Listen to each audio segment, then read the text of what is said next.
Hello everyone. I hope you're all doing well.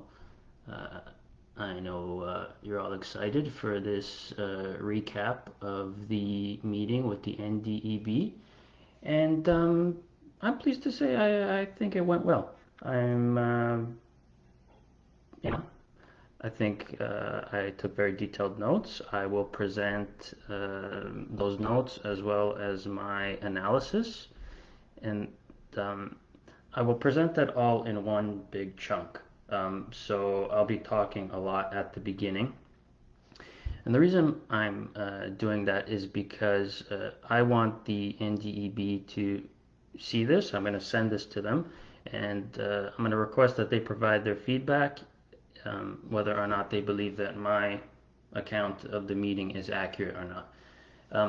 Because one of the claims that they made to me is that they believe that, on our social media that I am presenting one image of internationally trained dentists, one side of the issue, and not presenting all accounts. So I want to make sure that I don't do that with this meeting. So I'm going to present the meeting as the notes that I took. I'm going to present my analysis of that meeting. As you go, write your questions. I'll answer them all at the end. And I'll stay as long as I need to get to all of the questions. So let's begin.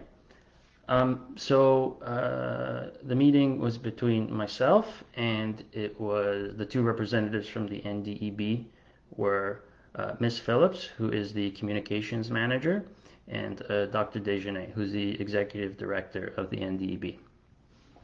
And the meeting was initially scheduled to be an hour long. We ended up speaking for just a little over 2 hours. So, I have to give them credit there. They took the time to speak about the issues thoroughly, and were very appreciative. Well, I was very appreciative of that. After we, exchanged pleasantries, the first point that came up was they were. I got the sense that they were a little upset with a lot of the negative feedback that they get. Upset is not the word that they used, but they, or that, and they don't understand a lot of the negative feedback that they get.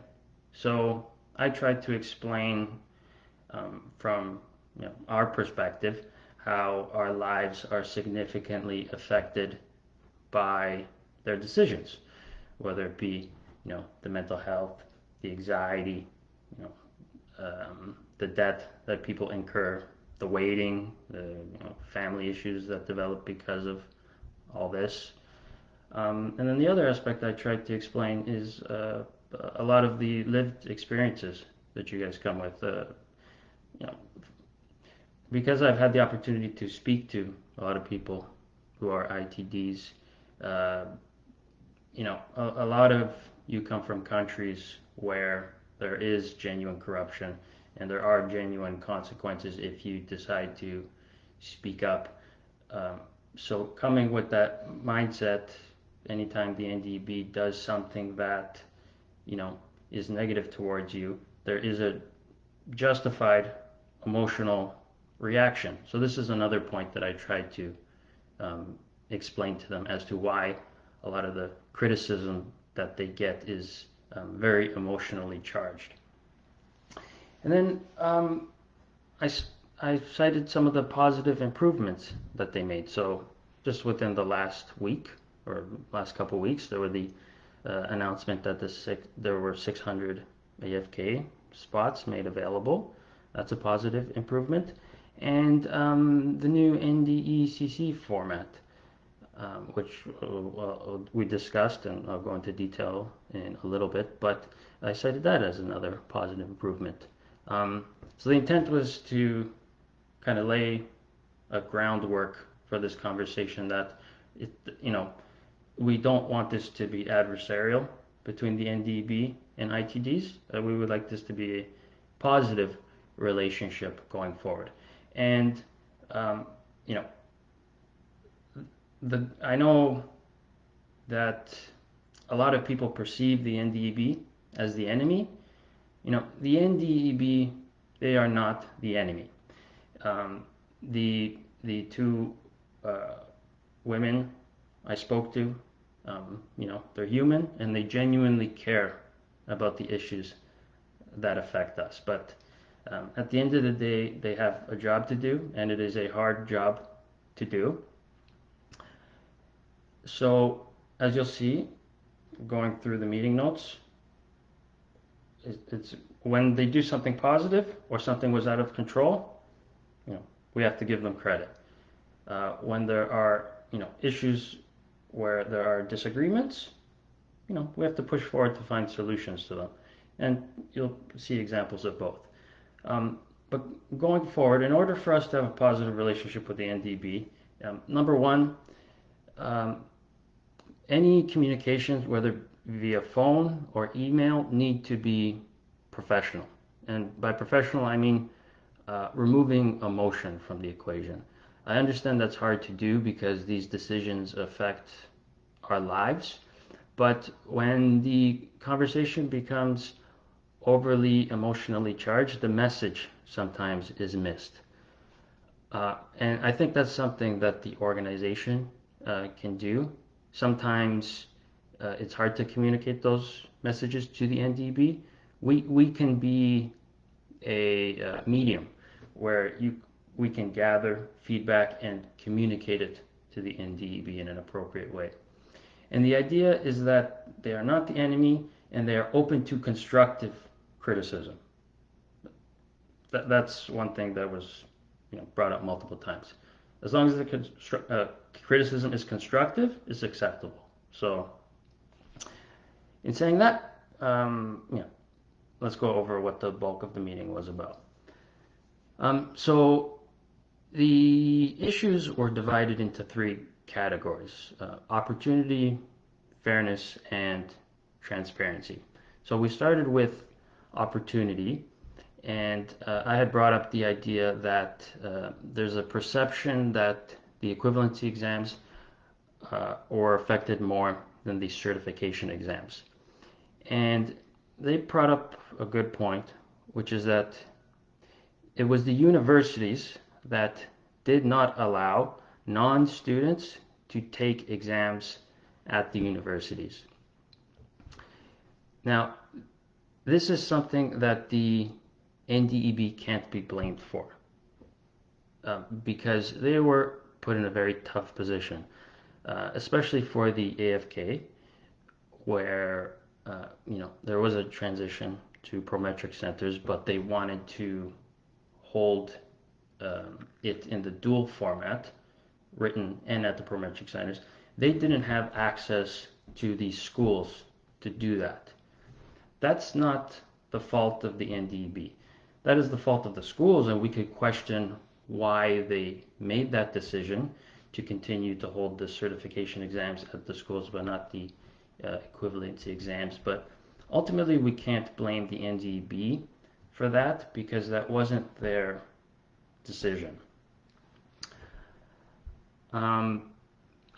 Next, I had requested rough numbers of the backlogs, and so like how many people are waiting to do the AFK, how many people are waiting to do the ACJ and the ACS. The reason I requested these numbers is because just to provide some context into what how impactful the decisions that the NDEB are making, like with the AFK and the 600 spots. It's hard to know how many people are waiting, so it's hard to know how impactful the 600 spots are. So the NDEB didn't provide those numbers. The reasoning was they can't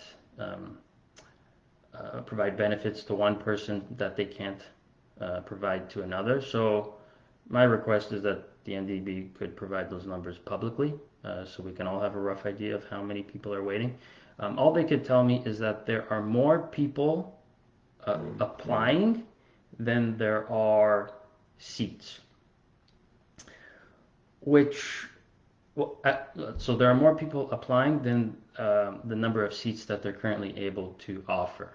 So I don't know what that means in context with the 600 additional spots for the AFK. But needless to say, as it is right now, there are insufficient number of spots for the AFK and also the ACJ to cover the demand.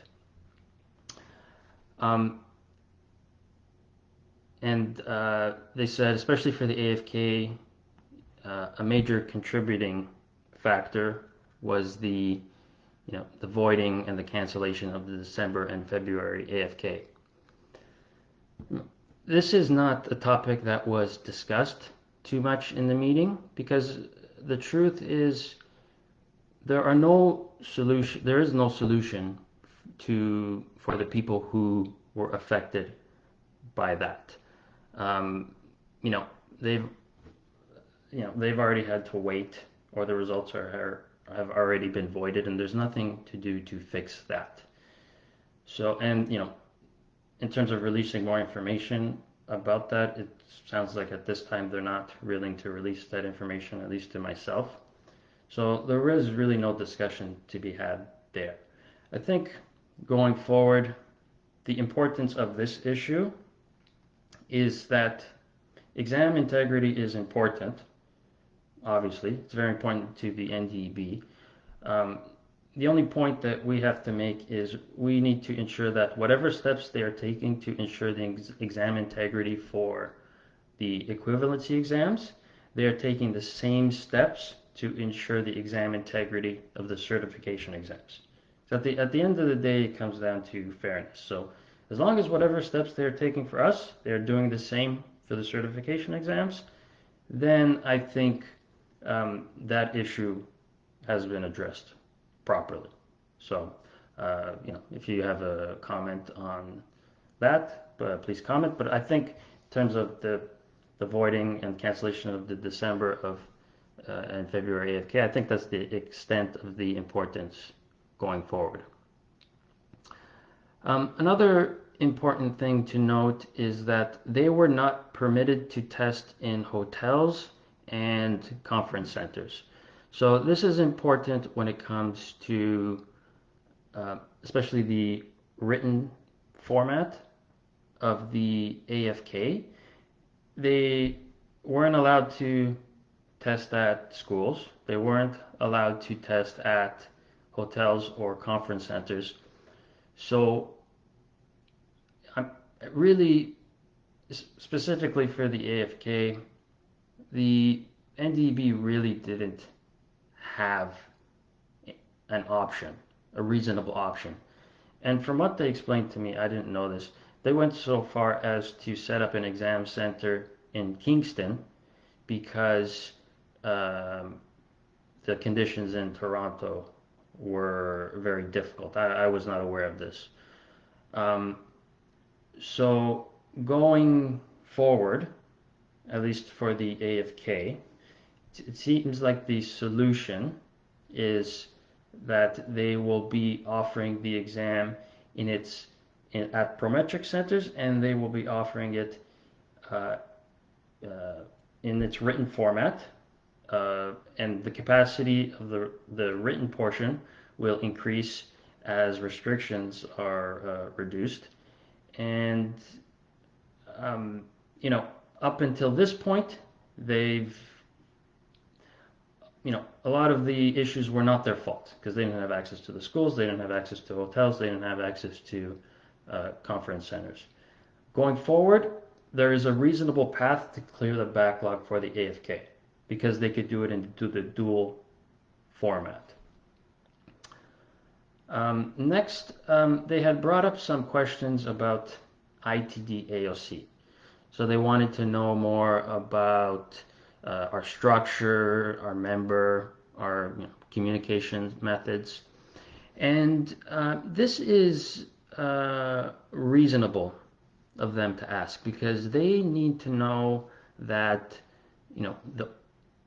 who they were speaking to, me, and I was present in my role as a representative of ITDAOC. They need to know that our organization truly represents the community of ITDs. So it's a fair question to bring up. I had brought up some points about the Canadian Dental Students Association and the relationship between the NDEB, how there's some money given back and forth, how the NDEB helped create the FCDSA and so on. But in terms of the questions that they brought to us, it's reasonable. They need to know who they're talking to, and they need to know that we truly represent ITDs. So, to answer some of those questions, our board is going to be updated early next year. There will be an election for members. Membership is important. It's very important for the legitimacy of the organization. Our memberships have increased significantly over the past few months, I would say. But the importance of memberships is it gives us a direct way to communicate with our members and the community of ITDs. We, for the most part, have been doing communications publicly because we are trying to reach out to the whole community of ITDs, not just members. But it's really hard to know who we're reaching. There's still a lot of ITDs who don't know about the association and what we're doing. So until, a large percentage of ITDs become members, it's going to be hard to know if we are getting our message out properly. And, for them to want to communicate and believe that we're representatives of the community of ITDs, it's important that we have a strong membership base so that they know that we are accurate representative sample of ITDs to convey information to them, and if they convey information to us, that we are giving that information to the majority of ITDs. So that's why membership is really important. So I encourage you to go to itdaoc.ca and sign up to become a member. Because to the NDEB, that is a point that was brought up, and it is important to them. They had mentioned some other organizations that had reached out to them who claim to represent ITDs, one from Alberta and one from Nova Scotia. And one point that they mentioned is that representatives from the government were part of those meetings, which showed some legitimacy for those organizations, which is good to hear because we have made connections with a lot of representatives from the government who have told us that they support our efforts. So one, we've already made some of those connections, and two, I encourage you to continue to reach out to your representatives on both the federal and the provincial level, because one, for the most part, they are very supportive of our efforts, and two, the NDEB recognizes that as making our organization more legitimate. So on top of becoming a member, I encourage you to reach out to your political representatives on the federal and provincial level. Okay, so after that, there was a discussion about reasons for the lack of spots in general. So one, it was lack of access to schools. That was the big one. Two, restrictive regulations, COVID. And three, the idea of options being cost prohibitive was brought up. So that was in relation to a discussion about hotels, like if they were able to rent hotel rooms and run examinations like that. The way they worded it is if you have 10 people in a room, 3 of them have to be invigilators, so the cost of that would be ridiculous, so that's not feasible option, which is true. At the end of the day, the NDEB is a not-for-profit, so they don't aim to make money, but they can't lose money. Otherwise, it doesn't operate. So yeah. They had brought up a point that pre-pandemic, there were 1,000 seats for they were able to offer 1,000 seats for the AFK per cycle, and they weren't completely filled. I think that shows that at least for the AFK, when you combine that plus, the way the schools and the hotels and conference centers, which were out of the control of the NDB, really it was the pandemic that is the main factor for the AFK.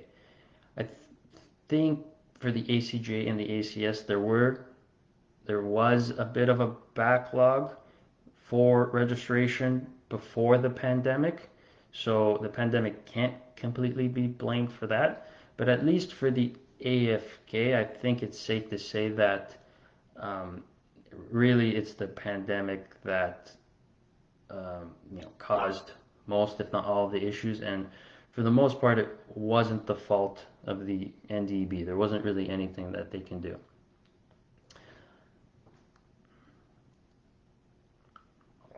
The next point we spoke about was about the frequency of exams. So the question was, if capacity is an issue, then are they able to offer the exams more frequently? So the point they brought up to me is that it takes them 6 months to create an exam. And they said the reason why it takes so long is because of their access to content experts. So when they're creating questions, whether it be for the AFK or the ACJ, they hire specialists from the most part, they're from the Canadian dental faculties, and these specialists create questions for the NDEB for all their exams. And these people are busy, so this is not a full-time job for them.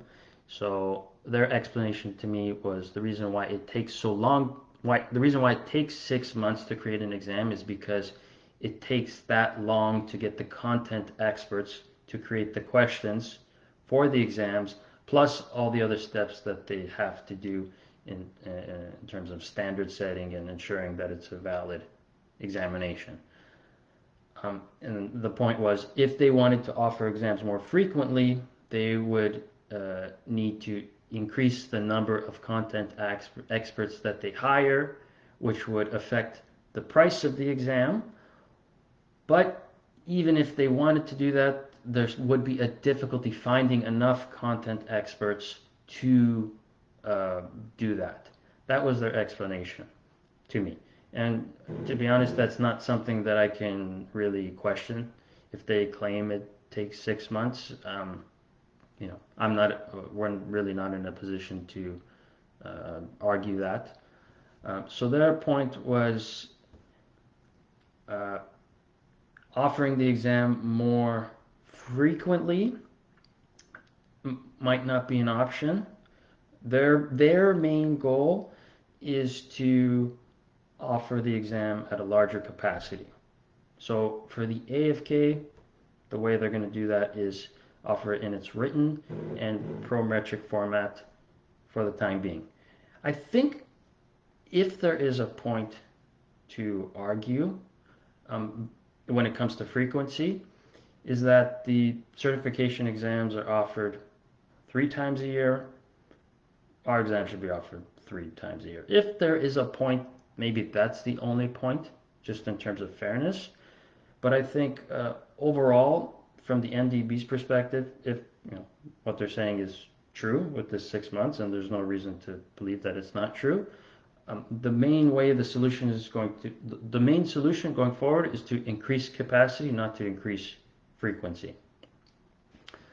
So after that, we spoke about the ACJ exam and what they're going to do to increase spots. And they mentioned that this is going to be a challenge to increase capacity because, as they said, they said that paper is not an option, and this is true because of the radiographs. There would be a major difference between looking at radiographs on the computer screen versus looking at radiographs on paper. So it's not possible to offer the ACJ exam on paper. But the problem that the NDEB has, and they've acknowledged that, is there's a limit to the capacity at the prometric centers. So there's a question, and this is something that they said that they're going to investigate how they're going to increase capacity, because the question is, if prometric centers only have a certain number of seats and they only have access to a certain number of prometric centers, how are they going to increase capacity? And one factor is that certain prometric centers are still operating at 50% capacity. So that is one thing that will change as restrictions loosen. There will be a slight increase in capacity at certain prometric centers. But again, I don't have any exact numbers, but I got the sense that because they're investigating, it is their opinion. Actually, I don't want to put words in their mouth. They said they're investigating how to increase capacity, and I assume the only way to do that is to increase the number of prometric centers that they are offering the ACJ at per cycle. So this is not something that they have an answer for right now. It's important because everyone who's doing the AFK right now and is going to pass and move on, you're going to face that hurdle with the ACJ and the opportunity to do that exam. So this is something that they're investigating. I'm not sure if they're able to get access to more prometric centers, but like I said, this is something that they're investigating. Then after that, a point came up about them delaying the virtual OSCE, and this was because of the prometric centers and their reduced capacity. So that's why they decided to continue offering the written and OSCE exam in its paper format. So this is one way that the certification exams would have been affected.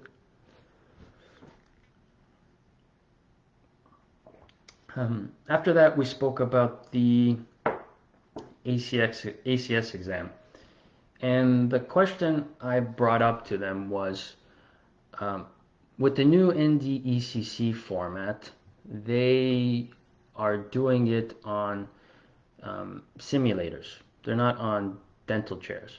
Now, up until this point, it was my assumption that the actual dental unit that we do the ACS exam on was essential to the exam. But with the new format, they're simulators. So my question to them was, why did they not consider using the simulation centers at each of these schools in order to increase the capacity of the exam? Because essentially they could have doubled the capacity of the exam. And specifically, I'm thinking about the December exam that's coming up in a month's time.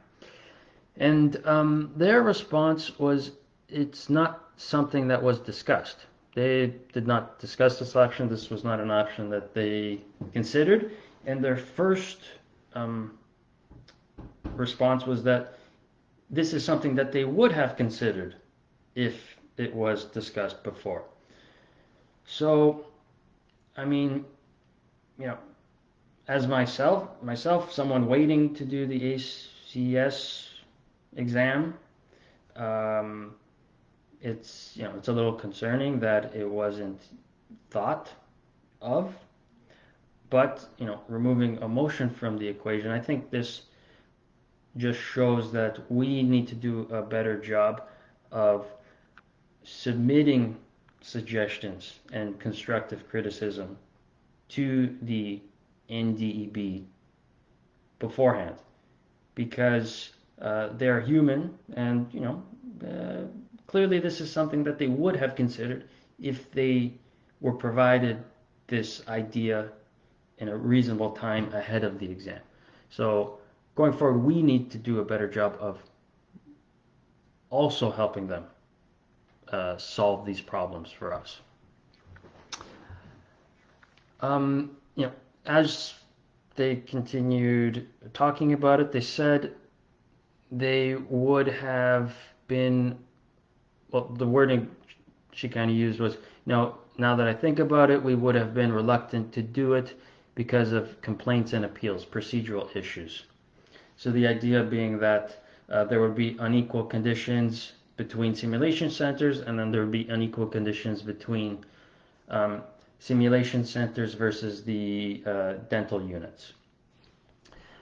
And then they brought up points about procedural issues and mentioning how costly the appeals are for the NDEB.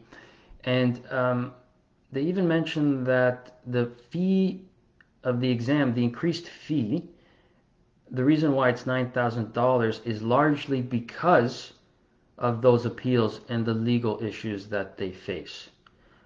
And this is true. Like, the appeals process is very expensive. Again, the NDB does not make money, but they can't lose money. So the price of the exams have to reflect their costs. On the flip side, it's really hard to blame people for appealing results if if it's their third attempt and they're going to be eliminated from the process, or if they failed for something that they believe to be silly and they try to appeal rather than having to wait 6 months and do the exam all over again. So it's true that appeals are expensive to the NDB. It increased the cost for the exam, but you can't blame people for doing it. So, their argument that there would have been procedural issues, again, as someone who is waiting to do the ACS, it's a little disappointing that it's not something that was considered. But the points that they do bring up about the procedural issue does make sense. The next point they brought up was that they believed that they are perceived as the enemy by ITDs. And the point that I'd like to bring up, I did bring up, is that our goal is to have a respectful relationship, and not only that, like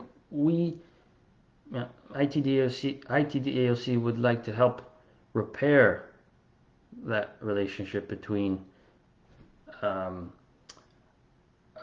NDEB and internationally trained dentists, because I think there's mistrust, and I think there's also a degree of miscommunication between two parties. So, I'd like to make it clear, the NDEB is not the enemy. They are good people who have a difficult job. And it's our goal to provide them constructive criticism on how to improve the equivalency process. After that, they mentioned the point. It was, if the passing rates are not high, they will always be the enemy. And this is something that's going to come up a lot in the next section. My response to that was, if the passing rates are fair. And again, fair is going to come up a lot in the next discussion, because there were a lot of question marks when it comes to fairness of the process. The next point they brought up was to spend some time discussing options on how that relationship between the NDEB and ITDs can be repaired, so it could be a more trustworthy relationship going forward. And I didn't mention this at the meeting, but one idea that comes to mind is if representatives from the NDEB are interested, to do something publicly, like a talk, whether it be with me on our social media, whether it be like with me on the NDEB's social media, or I have a particular individual in mind who might be interested in mediating a conversation like this. But I think it would do a great service to show your face, speak, and tell people that you're not the enemy. Maybe even answer some questions directly. I think that would do a great service to kind of repairing that image. So I'm going to present this idea to them via email, and I'm curious to see what their response is because think that would I think that a lot of you would appreciate that, seeing their faces, hearing their voices, like hearing from them telling you that they're trying their best. Um, so yeah. Um, Next point that was brought up was the perception of keeping dentists out of the market. I had brought this up, like how a lot of you, there's a lot of people who believe that the NDB are trying to keep internationally trained dentists out of the market. So they brought up the point that there are no target numbers, and legally this is true. The NDB cannot legally set quotas. They can only set the level of competency and then assess whether or not a person surpasses that or falls beneath it. Um, but one point that they did bring up is that they said that there are dentists who have licenses who question what they do about the equivalency process. They didn't say any more than that, but I find that very curious because it kind of goes to the bigger idea of a potential bias against internationally trained dentists from, you know, licensed dentists in Canada.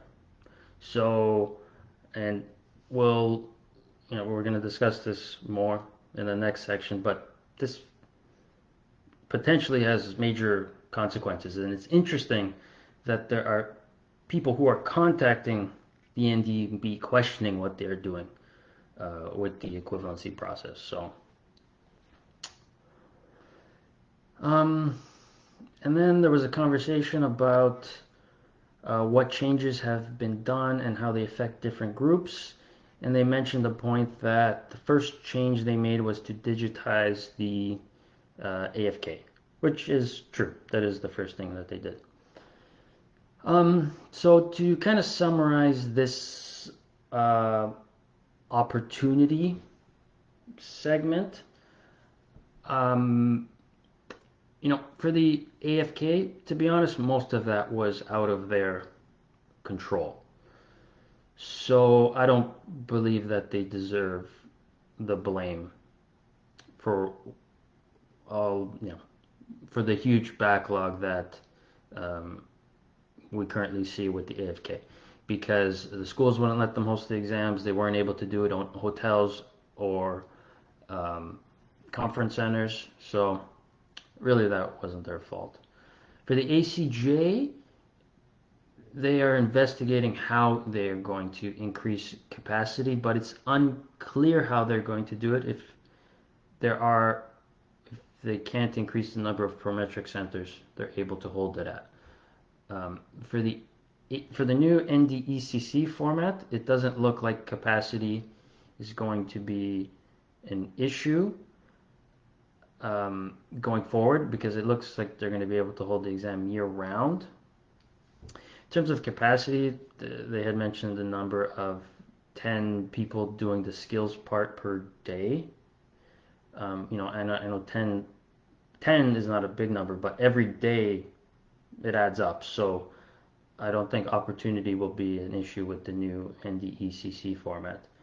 And then in terms of frequency, it looks like as they operate now, they're not able to host it more frequently because it takes so long to create content because of the lack of access to content experts. I see that a lot of people are asking questions. I'm going to get to them at the end just because I want this to be one segment that I'm going to send to the NDEB so that they assure that my analysis and presentation of the meeting is accurate. So I'm going to get to all of these at the end.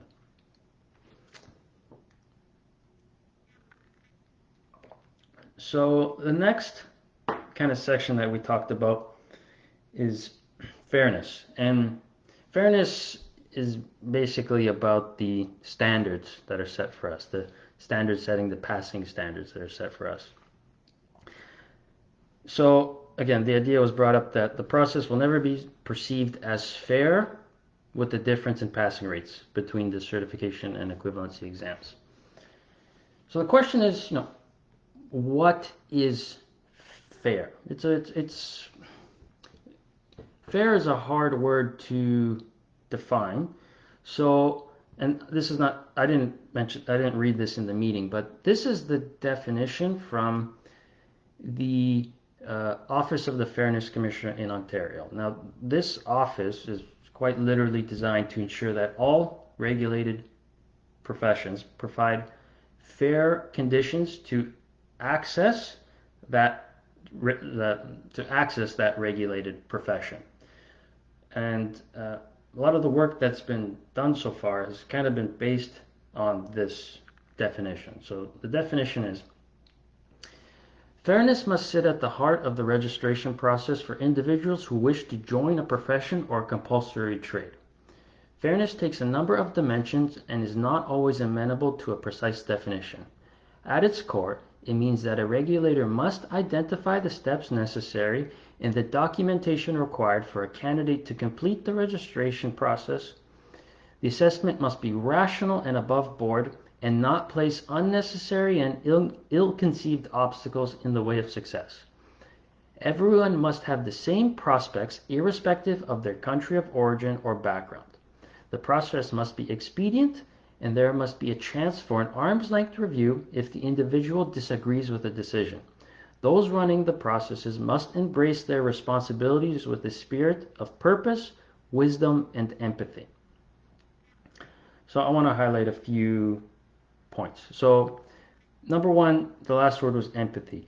This is a point that we continually try to bring up because it's mentioned here. And the empathy is with the situation that a lot of you are going through, the debt, the stress, the anxiety, family issues, waiting.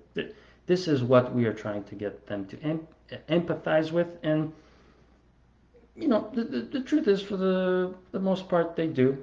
I'll mention this at the end because we had a brief conversation about this, but they're humans and they hear your stories and they are saddened by them. This is what they said. So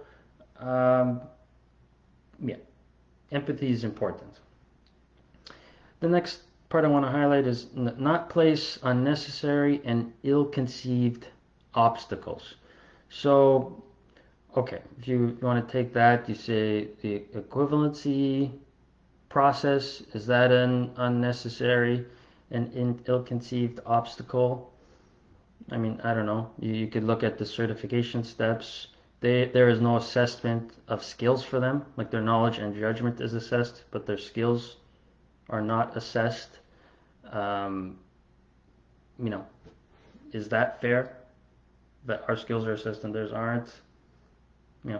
I don't know.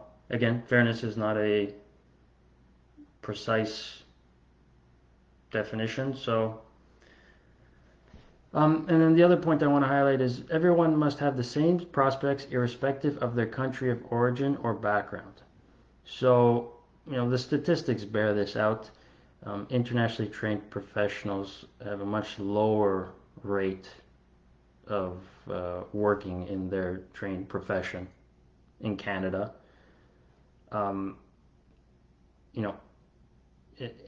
What is the reason for that?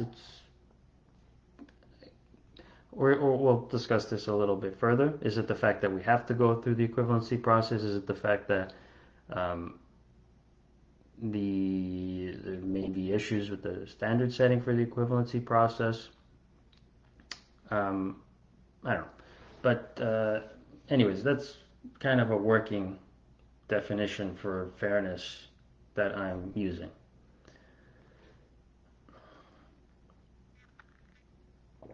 So the first thing we discussed in this was to clarify something very important. So the passing standards for our equivalency exams are based on the minimal competency of a recent Canadian graduate. So the question I asked was, does this mean that 100% of Canadian graduates are able to pass this exam? Their response was yes. Beautiful. Okay, so that is clarified. What that also means is that the worst Canadian graduates should be able to pass these exams. And that is an important point that I will bring up again in a little bit. And the other thing is that they should be able to pass these exams without preparation.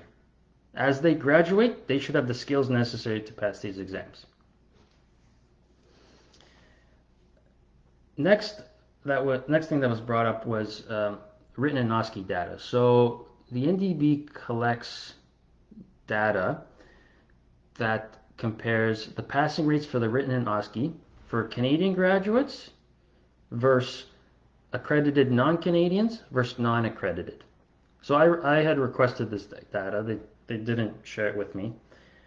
But what they did say is that based on the analysis of those passing rates, they believe that that indicates that the equivalency process is successful. Okay, so I don't understand how that works. They're a different set of exams, and I don't understand how you know, those passing rates would show that the equivalency process is successful, especially because we have a much more direct way to show whether or not the passing rates for the equivalency process are fair. And I'll explain that in a little bit. But that's what they said. So again, to hit back on that idea, the question was, do you think the passing rates are reflective of our competency?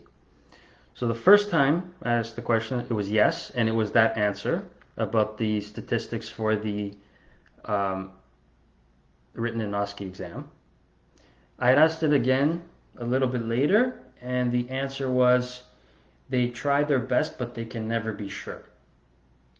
So they had said both.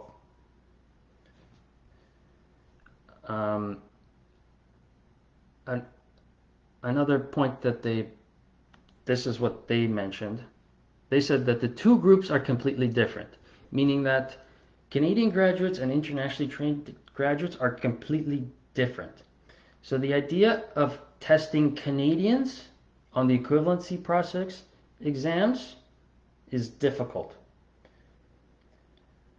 And they brought up the point that all Canadians would need to do the equivalency process in order to get accurate results in terms of their passing rate versus our passing rates.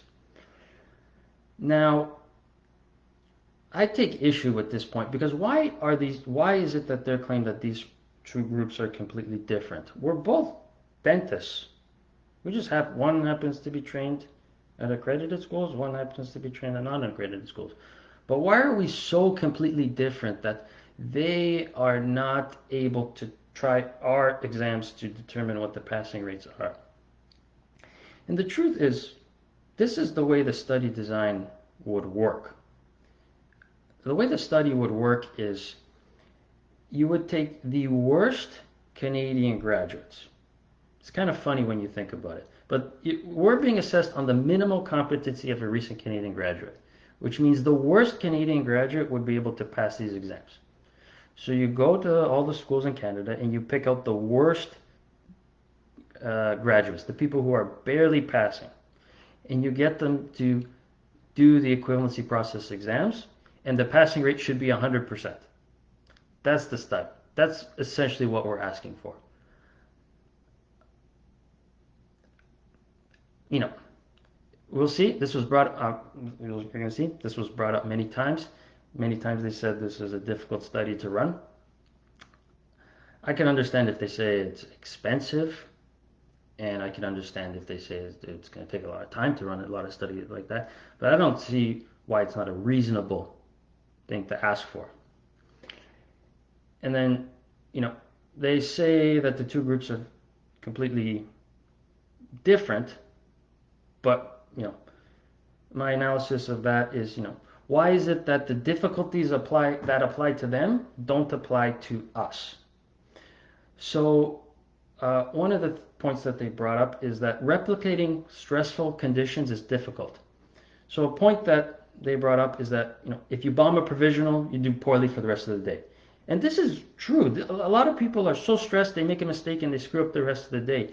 And this is something that clearly they know about and they recognize. So it's interesting that they said that. They realize that it's a high stress examination and that people don't perform optimally because of that stress.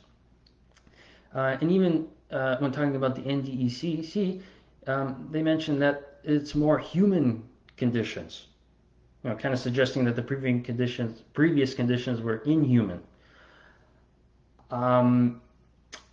which is interesting. And it's kind of a question. It's like,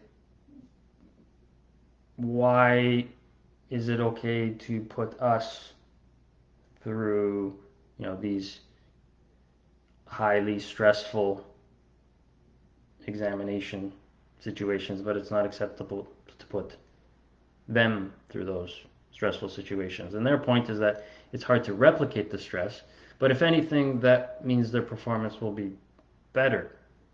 Their results will be better than anticipated. But the results should be 100% anyways. So I don't see how that affects the study.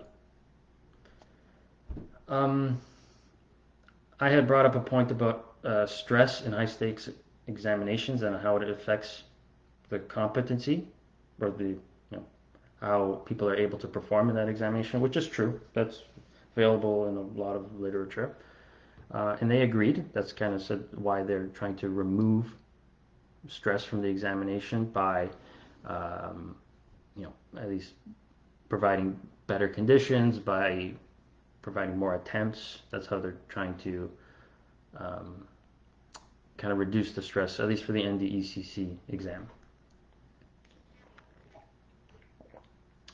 Then we had a long discussion about standard setting. So the way they do standard setting is they get a group of dentists with different expertise. They review requirements and then they make judgments and recommendations about the exam. For the practical exam, it's kind of more general like that. For the ACJ and the AFK, it's more systematized. It's called the yes-no modification of Enghoff analysis, where basically you get a group of experts and they'll go through questions, and then based on the standard, which is the minimally competent dentist, they'll say yes or no. Yes, we believe the minimally competent dentist would be able to answer this right, or no, we don't believe the minimally competent dentist would be able to answer it right. And based on that, they determine what the raw score of the exam should be. So that's kind of how they do standard setting. Then we were talking about the NDECC exam. The idea that no E's are acceptable was brought up. They mentioned, would the public be comfortable knowing that an individual failed a certain project? But they also mentioned that the E criteria will be reevaluated. I think this was a concern that a lot of people had, that if the criteria remained the same, that the exam would be ridiculous because people would get E's for silly reasons. But it looks like the criteria is going to be reevaluated, and now E is going to represent something that is clinically unacceptable or something where the patient needs to come back. So, if this is the way it's done, where, no ease, but the criteria is going to be relaxed a little bit, then this is like reasonable and a positive step, in my opinion. As long as E truly reflects something that is clinically unacceptable. So next, we started talking about subjectivity in the examinations. So in specifically for the practical exam, they were talking about their calibration methods.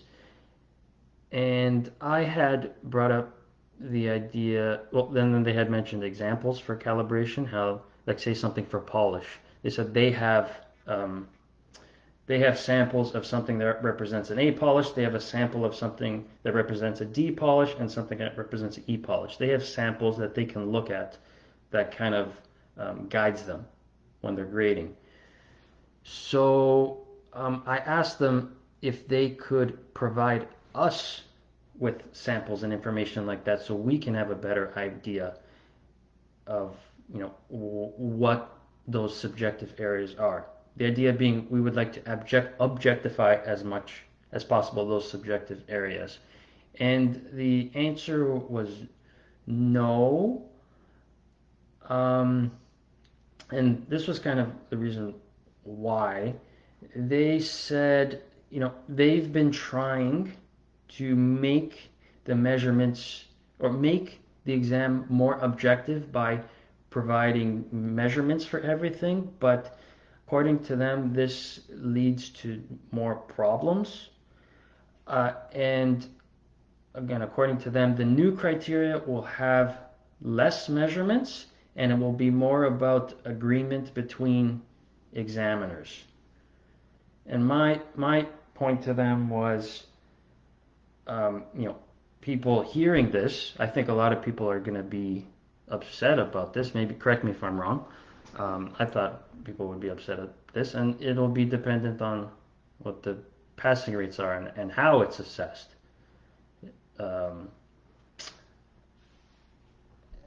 Okay, so the next thing that was discussed was the rescaling. So rescaling is a standardized procedure that does not have an impact, that does not impact the passing of the exam. All you're doing is taking the raw score and curving it to 75. So if the passing raw score is, let's say, 65, that means 65 is going to be converted to 75, which is the standardized passing rates that they're using. So rescaling has no impact on the actual passing rates of the exam. I think this is an area that's confusing for a lot of people.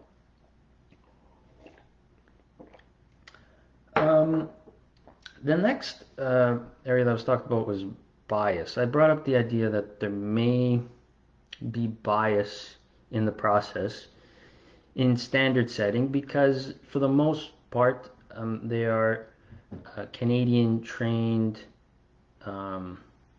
doctors who create questions and do the standard setting, or either Canadian trained or from accredited schools. So I'm not suggesting conscious bias. I'm suggesting unconsciously they would act in favor of making the certification exams a little bit easier and making the equivalency exams a little bit harder. It's not out of the question. And then even if you go back to the idea that licensed dentists are contacting the NDEB about the equivalency process, we all have, well, a lot of people have told me anecdotal stories about licensed dentists and their hiring practices when it comes to internationally trained dentists, people in the qualifying programs. You hear stories as they interact with instructors at Canadian schools. Obviously, this is all anecdotal, but it's enough to question whether or not this bias exists. And it may or may not exist, but the goal is to do everything possible to remove that bias if it exists. So when I brought up this idea, the first point was that they tried to include internationally trained dentists in standard setting. It seems like the issue is just hard to find licensed internationally trained dentists who are willing to be, examiners. So if you're a licensed dentist, get involved, become an examiner. I'm gonna reach out. I'm gonna ask the NDEB exactly how, you know, licensed internationally trained dentists can become examiners, but they are open to it and they want internationally trained dentists to become examiners. So, please do. Again, when I brought up the idea of the bias, they did not discount the idea. They did not say that there is no bias. They could not say that there is no bias. They said it's a possibility, but they do what they can to eliminate bias. That was what was brought up. Um, okay. And then in saying this, I think this kind of highlights the importance of why a study like the one I suggested, where you take the worst Canadian graduates and get them to do the equivalency exams, is important because there is no bias in that study. So if it shows that less than 100% are passing, then it would indicate that there is an issue with the passing rates for the equivalency process. So that's why we are persistent for something like that. Next thing, they directed me to compare the passing rates for the um, practical exam, the ACS exam versus the Australian practical exam, suggesting that the passing rate is a lot easier for the ACS exam currently. Now that is true. The passing rate for the Australian exam is less than 20%, but they have no cited studies to validate what that passing rate is. They have no cited way to confirm whether or not the competency of that exam reflects the minimal competency of an Australian graduate. So I don't take much, I don't value that number either, for the same reason why I think there's an issue with the passing rates for the equivalency exams. So, yeah. Then they asked for kind of suggestions again. Again, I brought up the idea of the study and why they should run a study like that. They brought up the June passing rates for the ACS exams, which were 60%. And she suggested that the reason why the passing rates were so high was because of the extra practice. And a lot of those people had a year plus to practice, and that they were more relaxing conditions, meaning that there were less people, it was less stressful. Um, so my response to that is there not an issue with the exam if it takes a year of practice to get used to the plastic teeth? Because the next point when it came to the ACS exam and why it might be hard to run a study for the ACS exam or with the new NDECC format is that there's a difference. They said this, and there's a difference in the texture of teeth, and it is not replicable for Canadian graduates because they're used to working on real patients. And my response to that is, does the same not apply to us? Because it is also a learning curve for us, because we are also used to working on humans, not plastic teeth. So there's a learning curve for us as well. So why are there two standards there? And maybe the reason why For some people maybe it takes a year of practice is because there is that learning curve, learning to work on plastic teeth that are not exactly, um, do not perfectly simulate working on real teeth. And that might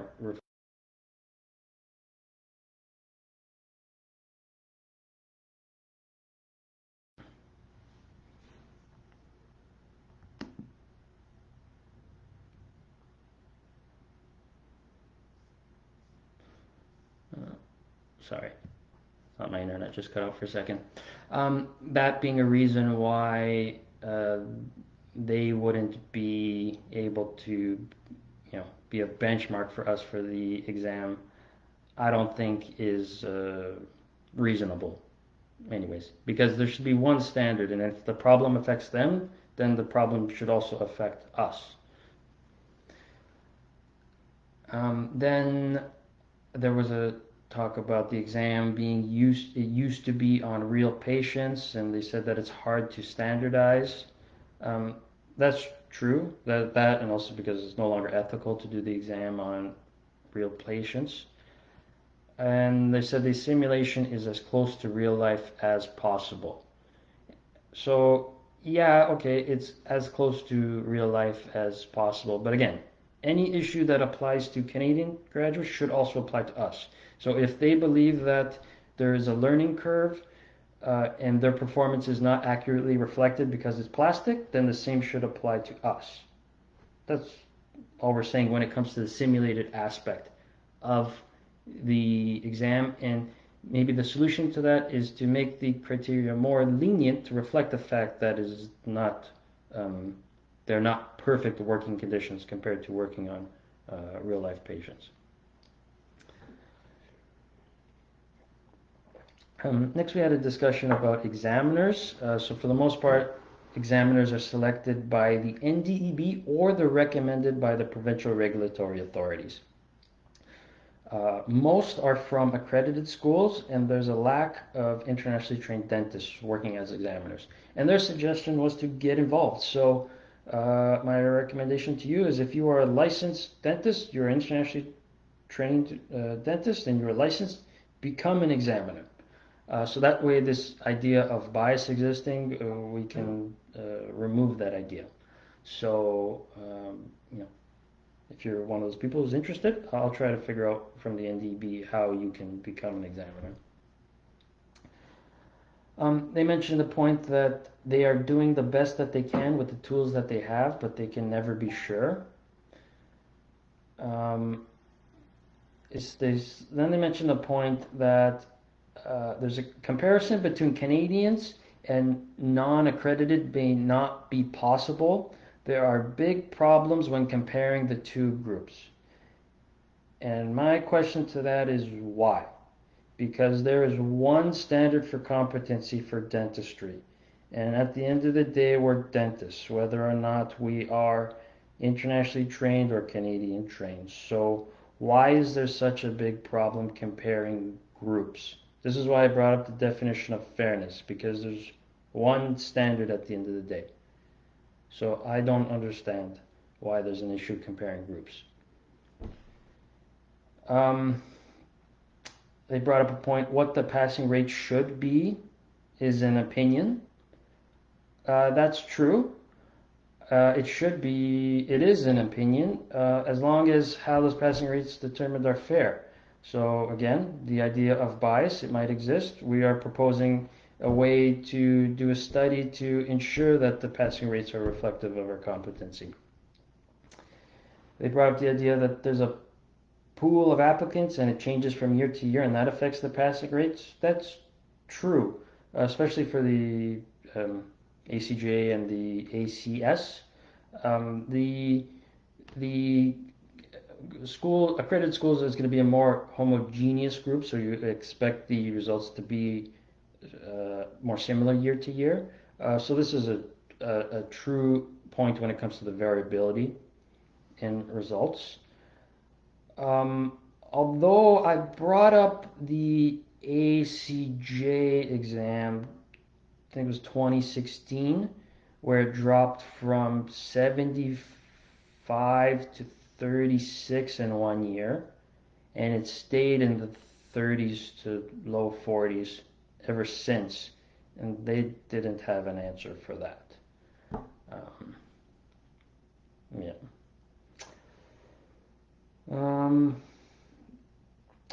What else? Okay, and then we talked about the standard for the certification exam. They mentioned the blueprints. Each blueprint for each exam is different. There's a document that outlines the 47 competencies necessary to practice in Canada, and then there's also a knowledge, skills, and abilities document. They take surveys from dentists across Canada and see what the most common procedures are, what the most common cases are, and from those, they test on what is most frequent. So this reflects on all exams. So for the new NDECC exam, the procedures are what most working dentists are doing. Those are the procedures they're doing most of the time. Judgment, those are the cases that most working dentists are seeing. Same goes for the AFK exam. I hope that clarifies a lot for people, because when it comes to exams, you should be seeing content that is the most commonly seen content in practice, not rare cases. Then there was a question about the necessity of exams. The question was to me, do you think the equivalency process exams are necessary, or do you think there even should be exams? I think the response to that is if it's fair, as long as the process is fair. I think one question you could ask is, I didn't ask this in the meeting, but why aren't the certification exams sufficient to assess our competency? But if you remove that, and we are required to do the equivalency process exams, that's reasonable as long as the exams are fair. And I even went so far as to say to them in the meeting, compared to other fields, dentistry is actually a lot better off, especially when you compare it to medicine. Like their process is ridiculous what they have to go through. And I even suggested that the NDEB could be a model for how all foreign credential recognition is done across Canada. The idea that there's one federal body who assesses or who determines the minimum level of competency, and then they make assessments based on that. Because at least for medicine, it's all done on the provincial level, and every province is different. So they could be a model for foreign credential recognition, so long as the process is fair. And that's the question we have. And then they said, fairness.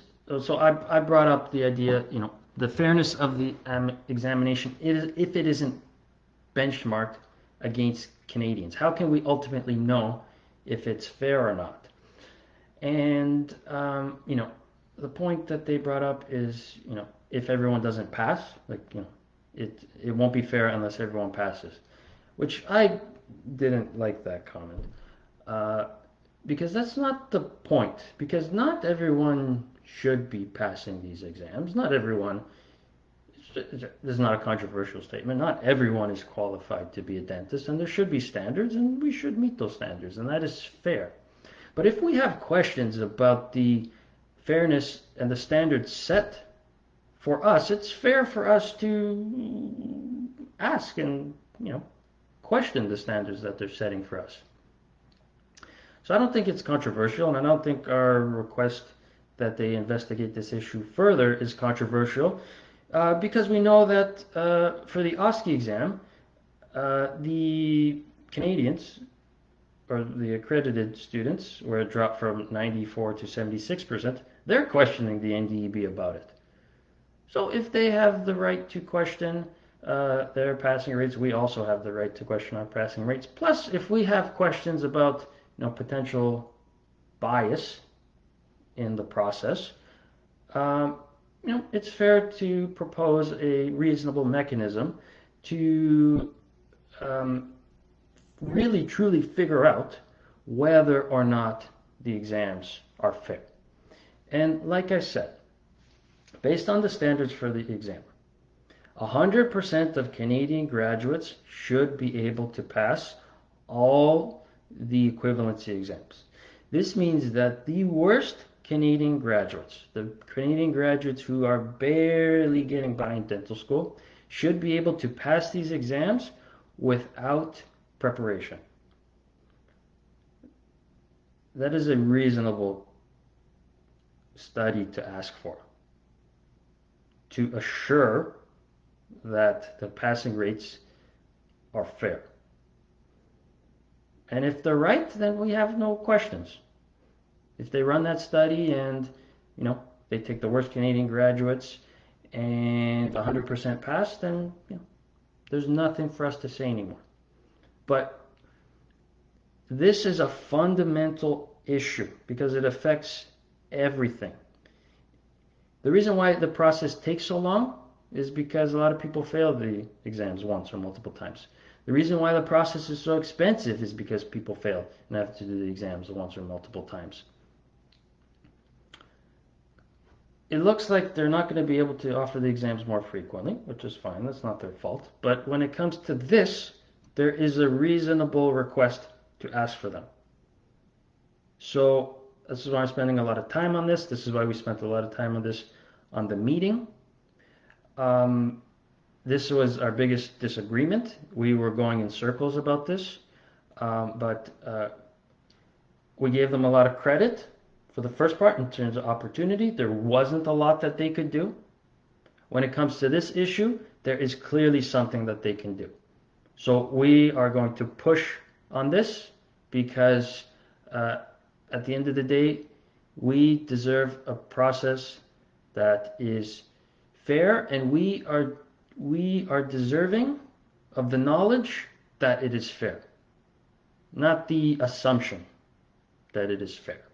And based on the definition of fairness, I said at the beginning, it's one standard. And we know what the standard is. 100% of Canadian graduates should be able to pass these exams. So, I've said enough about that.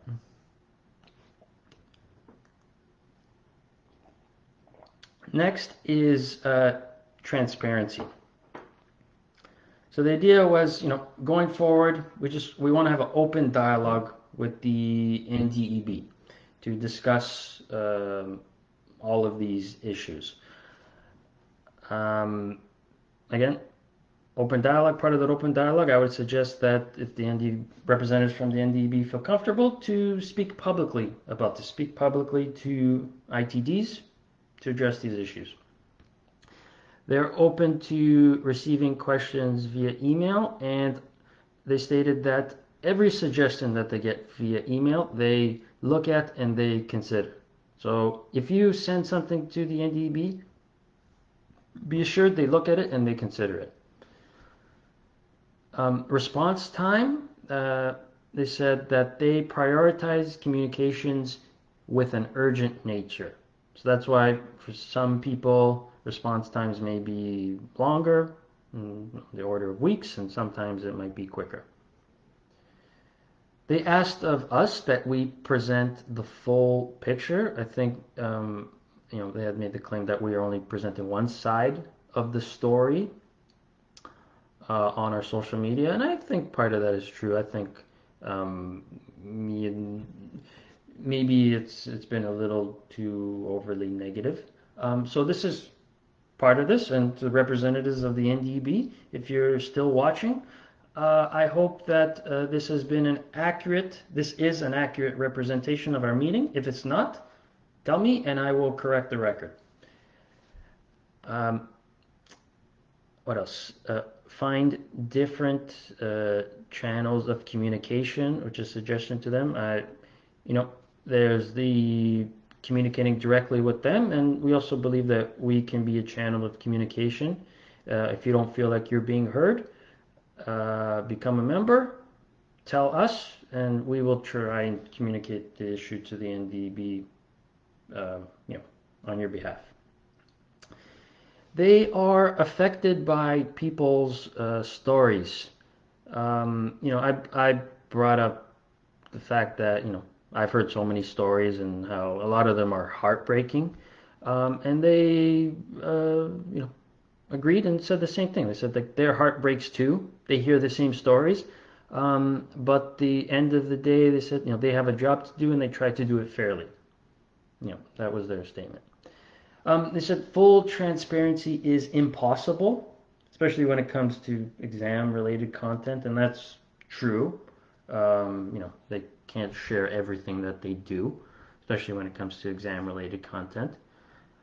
They said there are no secrets. They said that all information is available online, and I think for the most part that's true. It's amazing what you can find online. They do have a lot of information on their website. I brought up the point about focus groups, webinars, and post-examination surveys, and the idea that I reached out to people. I couldn't find anyone who participated in these.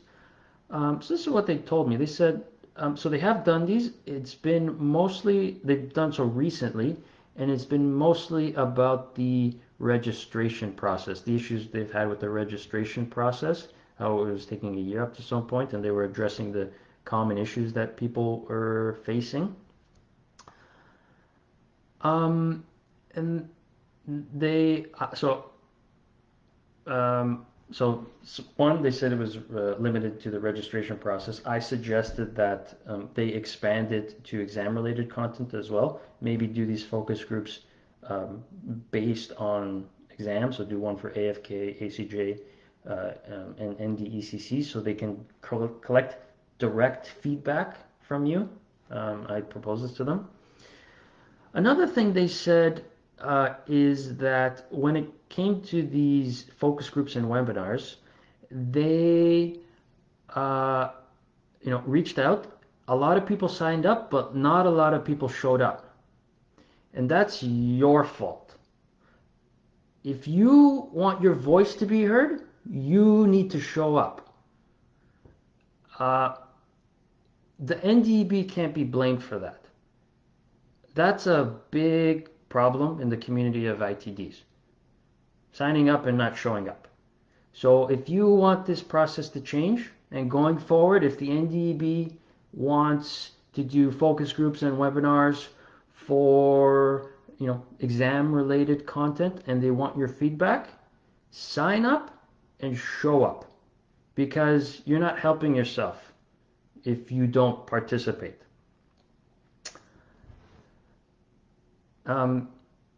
Okay, next part was large staff, and it's hard to gather information. So this is to the idea that a lot of people call and email and they don't get direct answers. The truth is the person who's answering that call or email doesn't know the answer. And it's hard for them to reach out to the person who does know the answer.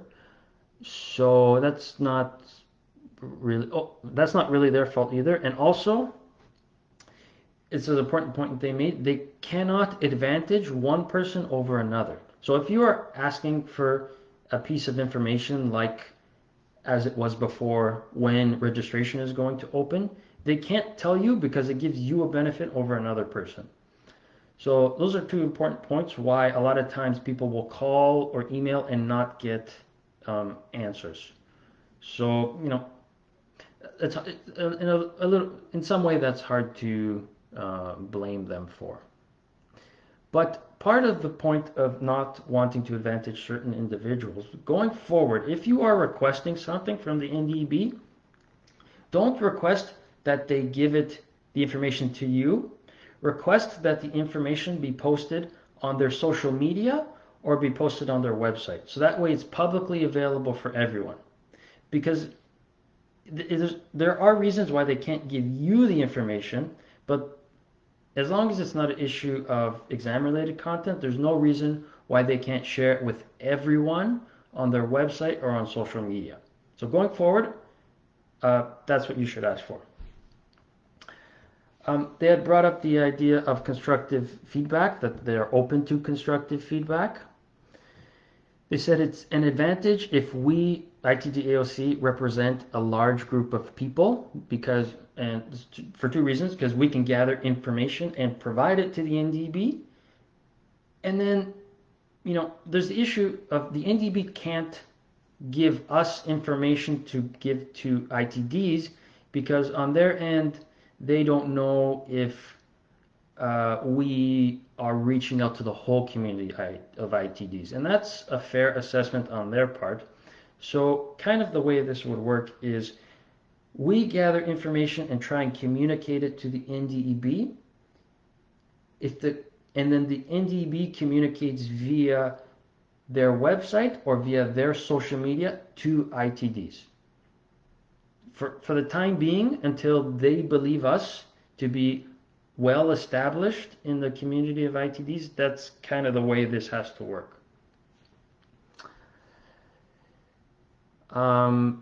Okay, so they said we'll continue this discussion via email for now, and there could be another meeting if necessary if email is not sufficient to discuss the matter, and to work together. The last point was to work together to help grow a positive relationship between ITDs and the NDEB, which is true. I agreed with. This should be a positive relationship. They're not the enemy. They have a hard job. They're trying their best, but as you can see, based on kind of what was discussed in the meeting and my analysis, there's some things that they deserve credit for. There are some things that they don't deserve blame for, but there are important issues that need to be addressed, and there are fair issues to address. So going forward, what are we going to work on? So one of the points was the structure of the organization. So we're going to work to improve that. So like I said, we're going to update the board of directors next year at our annual general meeting. If you're a member, you'll be able to vote on that.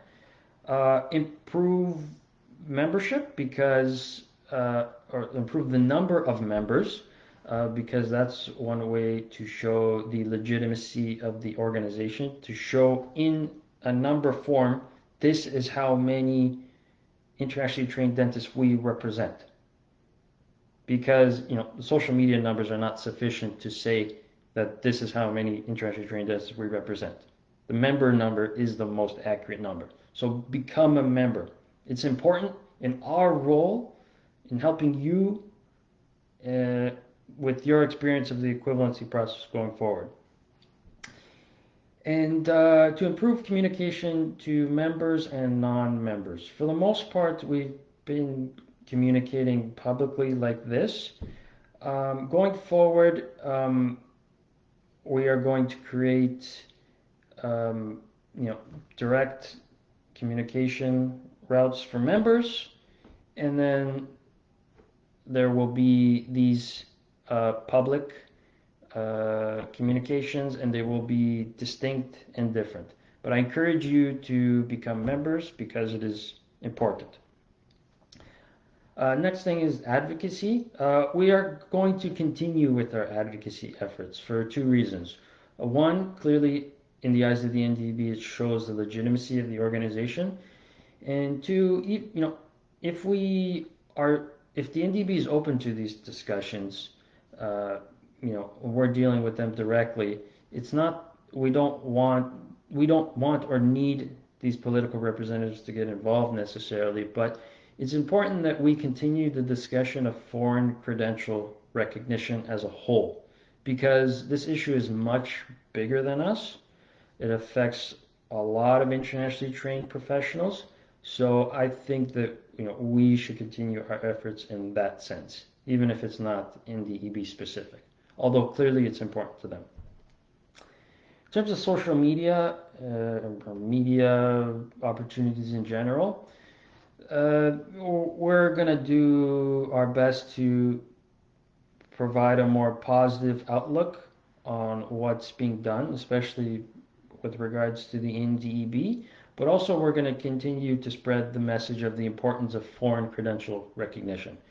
Same point as before, because, again, there's a large community, much bigger than us, that are affected. And we're going to do our best to communicate these issues to the NDEB in a professional way. So, you know, with the survey that was submitted, the surveys that were submitted a few weeks back, for which we received about 200, there was a long list of issues that were gathered. We're going to take those issues. We're going to write them professionally via email, send it to them, and await their response on those issues. And that's kind of how our communication will be for the time being. So overall outlook on the meeting, I was very pleased. I thought it was a great discussion. I think the door is open with them. I think they are good people who are trying their best, and they have a very difficult job. I think there are things they deserve credit for. I think there are things that they don't deserve blame for, but there are areas that need to be worked on. That is my assessment of the meeting. So, that was a lot of talking.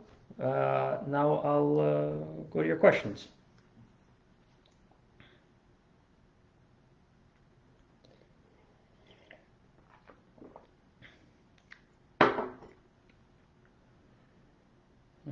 Okay.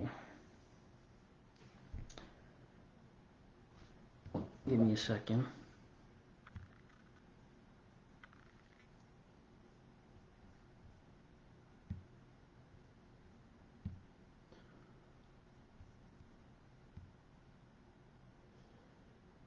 Ah, perfect. Now the comments are showing up on my screen. This makes it a little bit easier. No, but that's not all the comments. Okay. Sorry, I'm not seeing the comments from the beginning for some reason. I don't know why it's not showing me that.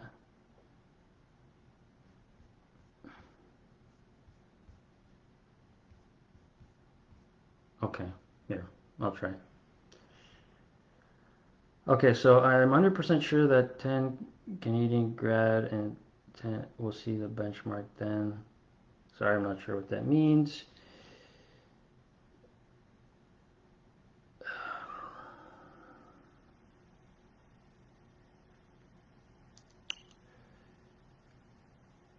At least the Canadian graduates get the privilege of working with real patients here.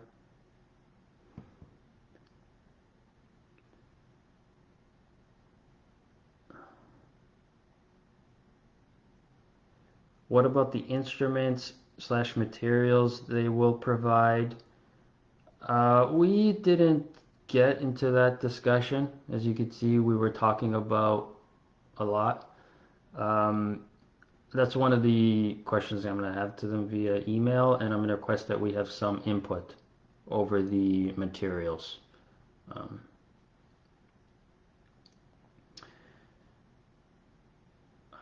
Dentists throw those surveys in the garbage.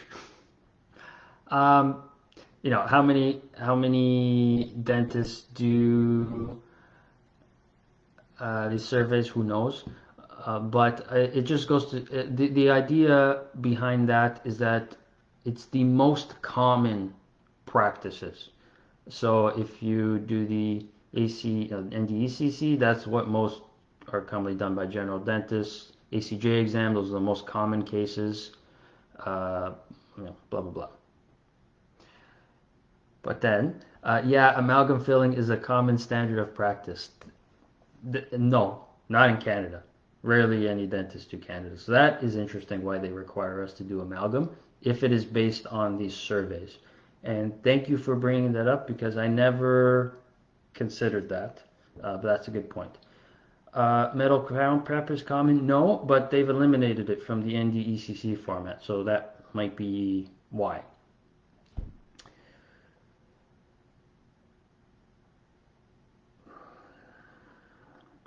They should provide a solution if you fail, like pass the projects. I'm assuming you're saying pass the project that you failed. This is a reasonable request. I could bring this up in my email. I think their response is going to be that the exam is only valid as a totality, and you have to do them all together. Blah blah blah. I think that would be their response, but I'll ask because I think this is actually a reasonable request.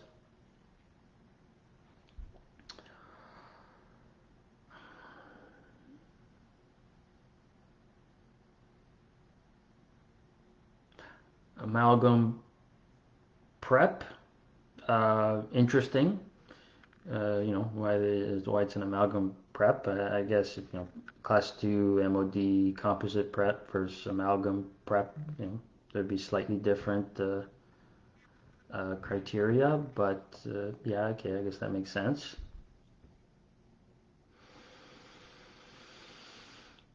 Technical, so a platform that couldn't handle hundreds of dentists. This is about the technical issues. We didn't talk about the technical issues too much because really the issue was the lack of spots. So the discussion was more focused on the opportunity. We didn't end up talking about the technical issues too much. Situational judgment part, we didn't talk about that too much. I'm going to ask them that via the email. They speak as if we're not dentists. You know what? That sounds harsh, but I kind of got that feeling as well when they started saying that we're two completely different groups. This is my personal feeling. Why are we so different that we can't be compared? We're dentists. We just happen to have graduated from different schools. So I don't understand why you can't compare us. So, yeah. But that's my personal opinion.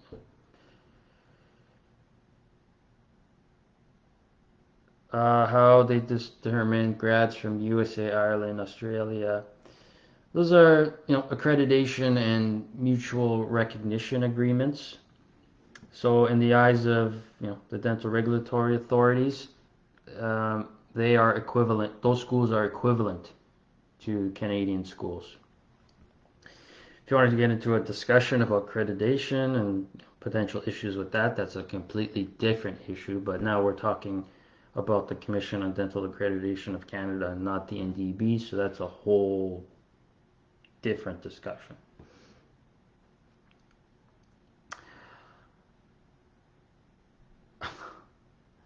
I'm only going to bring this up to mention a point. The comment is this is all about control and money, follow the money. No. And I know you. I know why you say this. But we need to stop being conspiratorial. Like this doesn't help us addressing the issue going forward.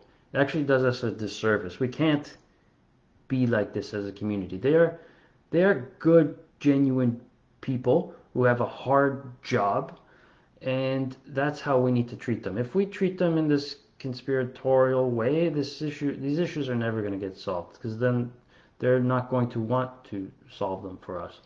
And this is ultimately it's a not-for-profit organization. They don't make any more money if more money comes in from exams.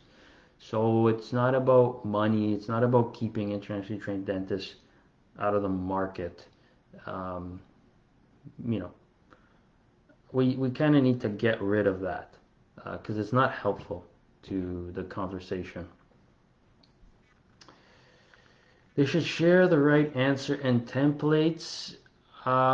They never will because that kind of goes to the question of exam integrity and sharing information. I think if you want to talk about the like with the ACJ and the ACS, I kind of brought up the idea of objectifying subjective areas, and that kind of comment when I brought that up in the meeting, the conversation was kind of focused towards the skills portion, but I was also speaking about it relative to the ACJ, trying to objectify things to clarify for us when we have to prepare for the exams.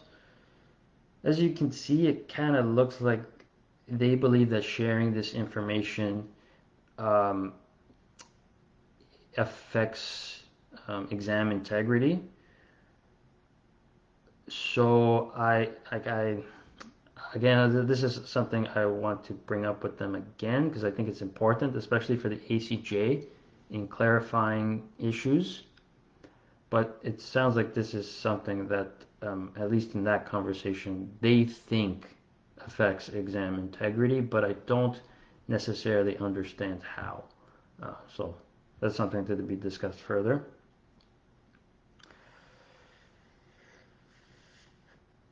Um,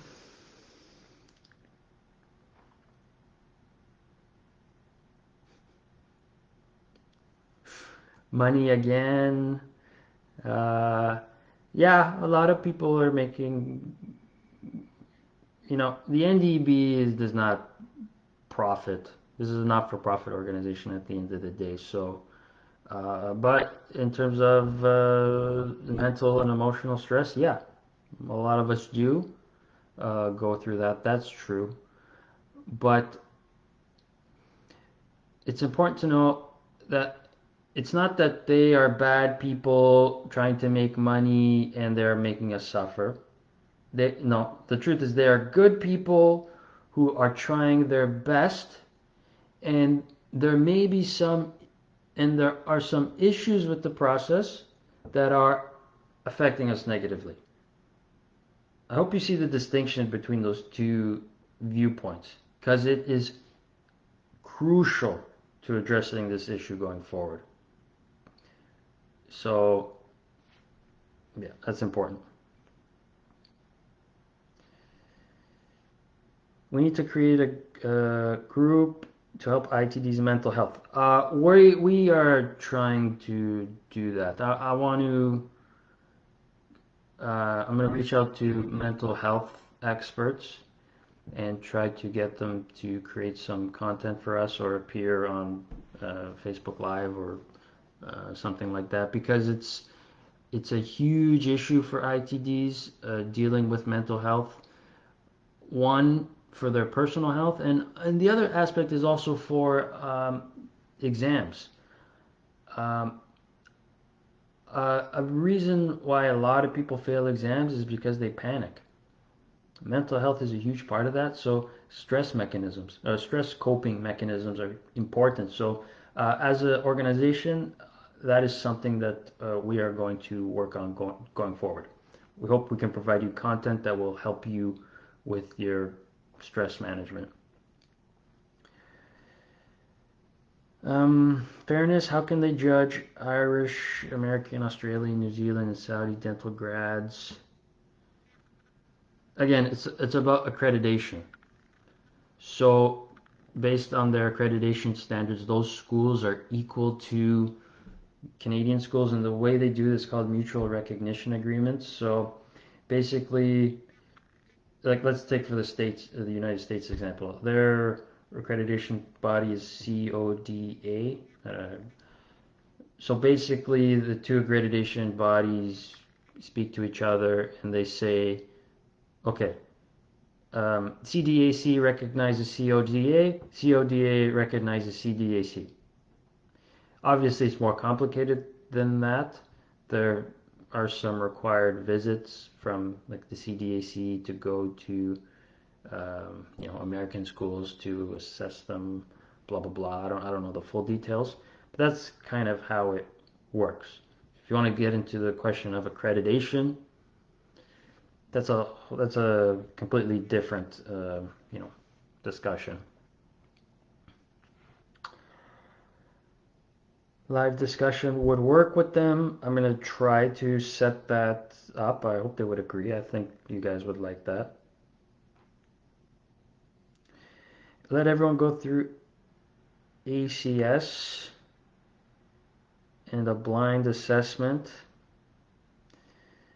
Not knowing. Yeah, so that's kind of the study that I'm proposing a blind assessment. You take the worst Canadian graduates. Well, with the NDCC, the kind of the way it would work is you take the worst Canadian graduates, you have them do the exam with ITDs so that examiners don't know who are the Canadian graduates and who are the ITDs, and you compare the passing rates. That's how I would run that study. And in terms of making all Canadian students do a skills type exam, it's an interesting question because the NDEB doesn't assess their skills. And it's a question as to why. Because they don't assess for the full range of competencies necessary to practice dentistry in Canada. They assess for knowledge and judgment, but they do not assess Canadians for skills. That's not a controversial question because the only exams that they do is written in an OSCE. So.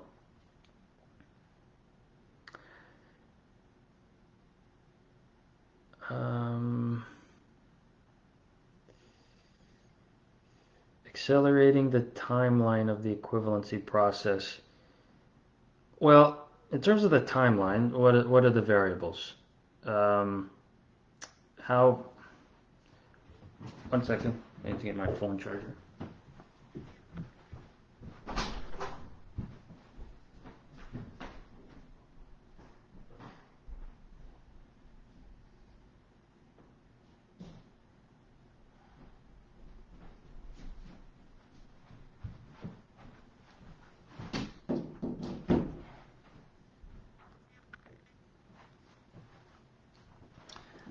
Sorry about that. So in terms of timeline, what are the variables that affect timeline? So it's the amount of times that the exam is offered and then the passing rates for the exam. So it doesn't look like they're going to be able to offer the exams more frequently because of the 6 months that it takes to do the exams.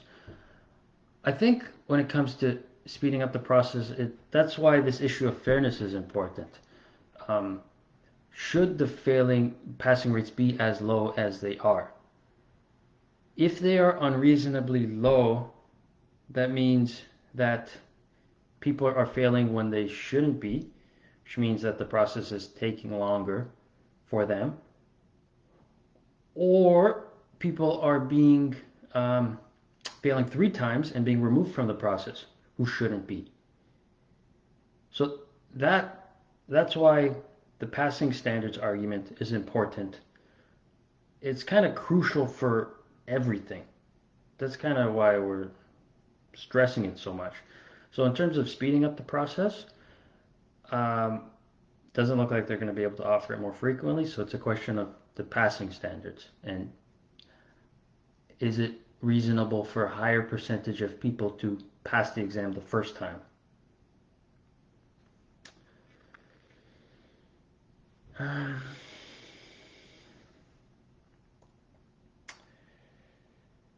Why is transparency impossible? It's impossible for exam-related content. I think the debate becomes what falls under exam-related content, but it's reasonable that they can't share everything.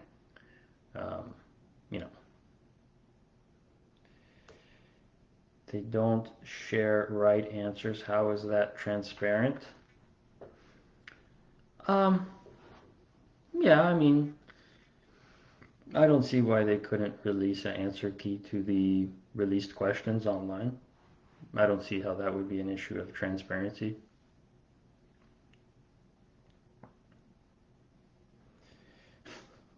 Why would you do business with someone who tells you I can't be fully transparent? Well, you have to be fair to them again. If when it comes to exam-related content, they can't release everything. So this needs to be analyzed on a case-by-case basis. If we request something from them, is it reasonable to share it? So I'll give you the 2 examples of the things I requested from them. One is the number of people who are the backlog for each exam, and 2 are the statistics for the for the passing rates for the written and OSCE exam that compare the different subgroups. Like, that's not exam related content, and it doesn't benefit one group versus another. So that's something that I didn't understand why they couldn't share. The reason why they said they couldn't share it is because um, they were saying that at the like they wanted to know more about the organization before they provided information like that. But I would suggest that they release that information publicly, post it on their social media, and on the historical passing rates, also add that breakdown. I think that's valid information to ask for. So.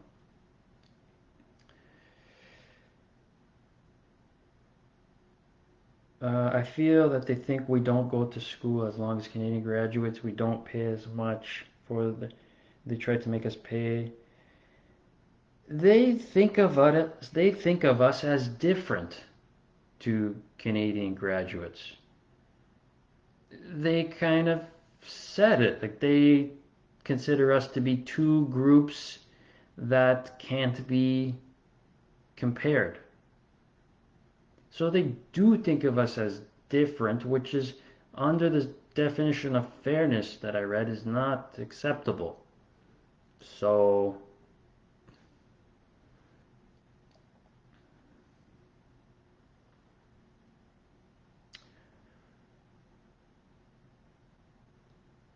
when did they say that they need our feedback? So the feedback when it comes to the registration process, they said it happened recently.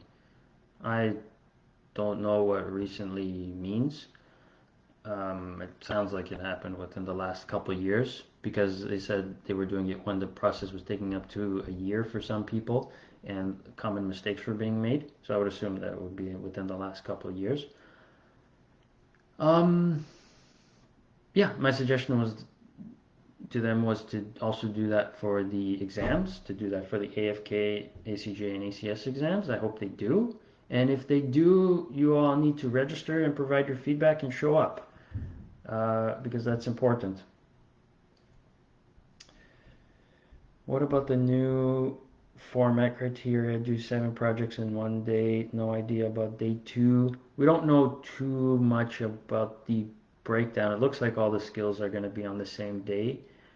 Um, Day 2, they just gave us rough examples. We don't know the criteria yet. We didn't discuss that too much. By the end of the day, they can use this meeting as an argument that they are cooperating with us. No, no, they can't.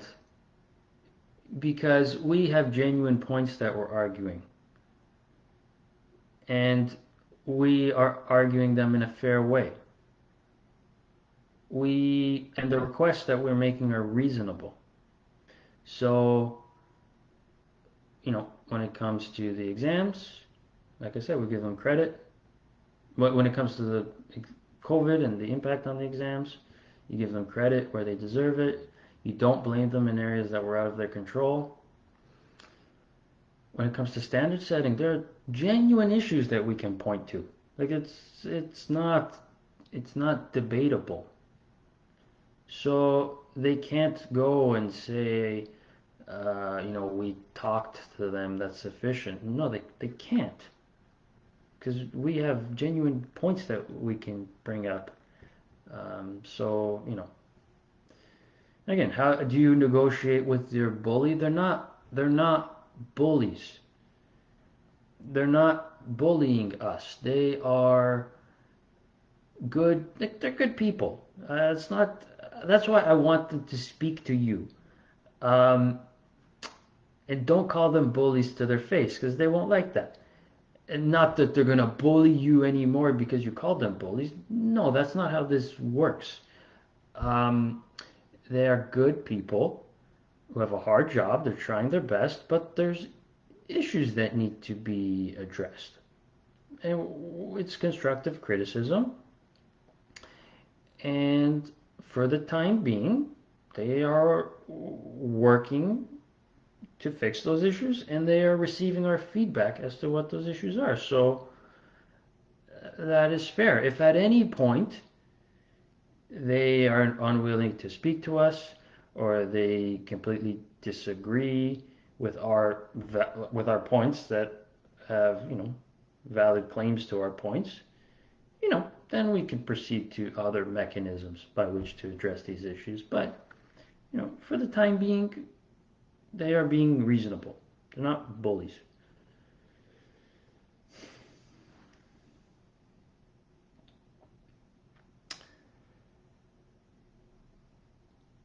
When will they release the new question bank? I don't think they are releasing new question banks. Could be wrong, but I think that's what it is. I don't think they are releasing new question banks.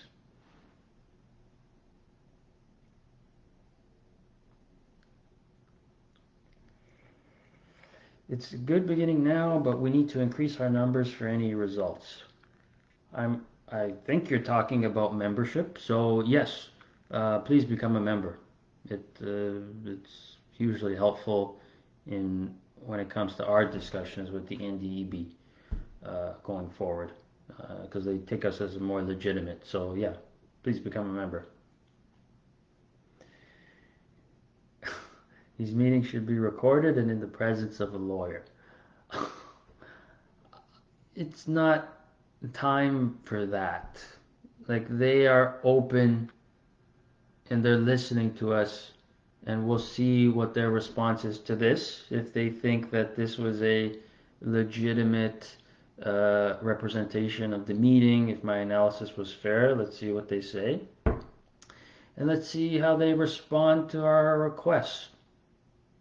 If they are completely unresponsive and say that we're being ridiculous and that, then that's one thing. But if they listen to us, if we see that they're working on changes, you have to give them credit for that.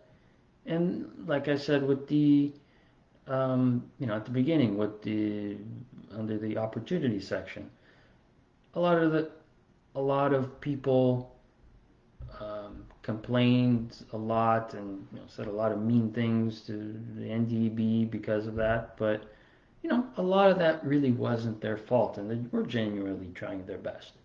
So when it comes to issues of, let's say, standard setting, let's see going forward. We talked a lot, we didn't get to an answer, but now let's work to find a solution to that problem. And they're open to it. They said they're open to suggestions. So, we need to work on this in a reasonably fair way. They're not releasing any questions anymore, I think. Yeah, okay. So I think that's true, that they're not releasing questions anymore.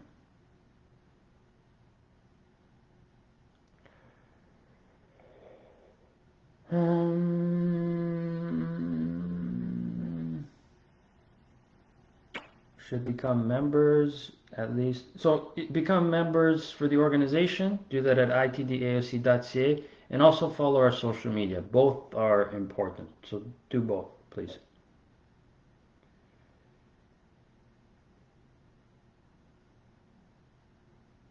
Um,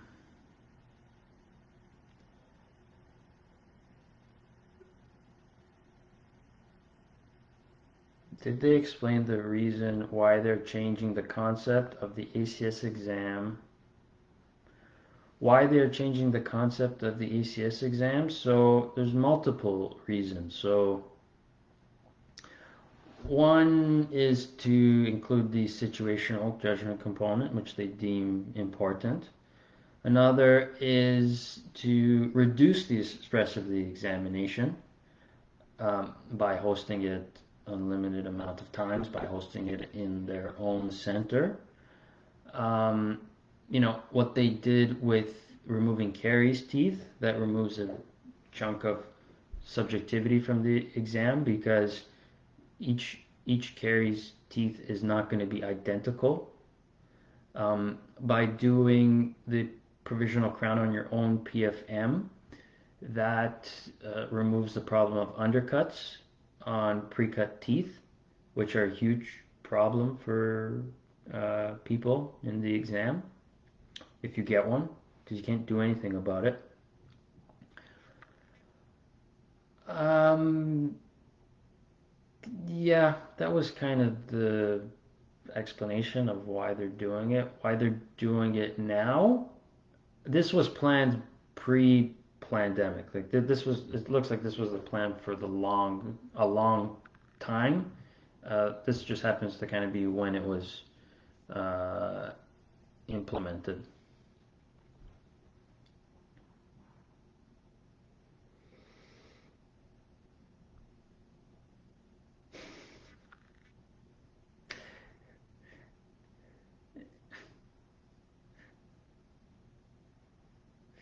Well, okay, I won't say names, but yes, I do know her very well, so don't worry. I know where she's coming from. And also, we're all supposed to be friends, so that's yeah.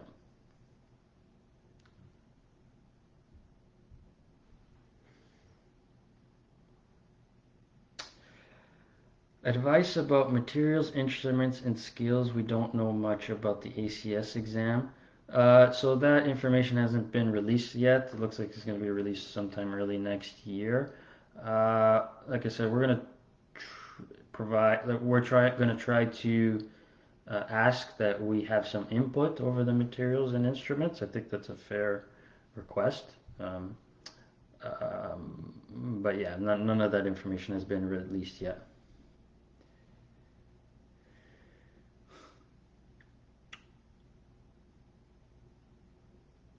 Clear on the new pass-fail system, would we know our scores or would it just be pass or fail?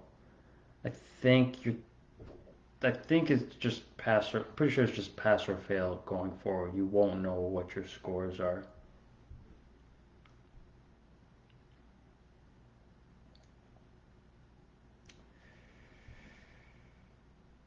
Mm,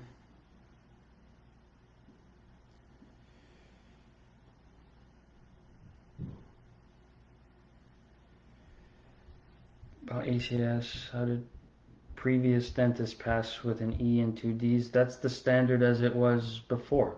Like that was the standard as it was then. The standard will be changed then, going forward. So that was just the standard.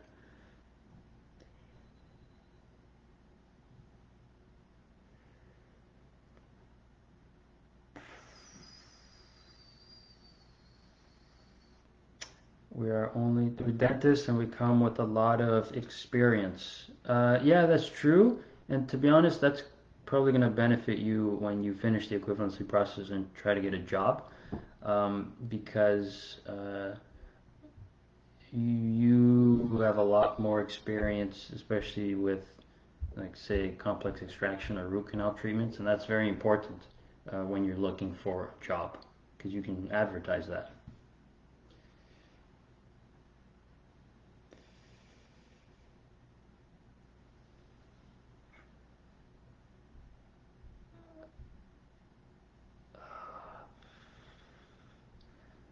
Um, we have legal rights too. In terms of like these legal questions, um, we're speaking to the NDB. They're open to us. It looks like they're working on these issues. Until any of those points are proven to be false and they're not trying to fix the process for us, then something like that could be a conversation. But they are working with us. They are talking to us. They're trying to address these problems. Even if there is a disagreement, we can continue this discussion going forward. It's only until they are unwilling to speak to us and discuss these issues, then, there's this discussion of pursuing alternative paths. But, they are being open with us right now. So that's not part of the conversation right now.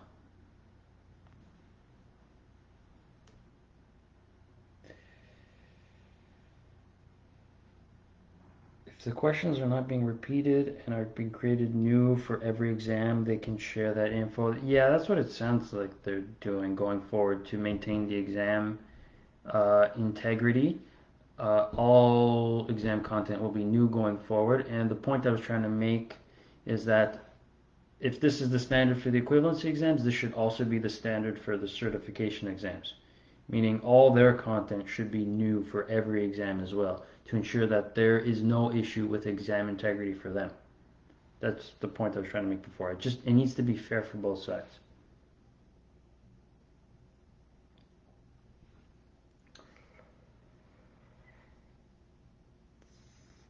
Just let us have 3 attempts in the shortest time possible. That's it. The problem with shortest time possible is it sounds like it takes them 6 months to create an exam. So it sounds like 6 months is the shortest time possible for them. So that's why speeding up the process with like more frequent exams, it sounds like from their end isn't possible unless they find and hire a bunch of new content experts, which one, they have trouble finding content experts, and two, would change the price of the exams. They don't assess their skills. Why do they assess ours? It's an interesting question. I don't know the answer to that.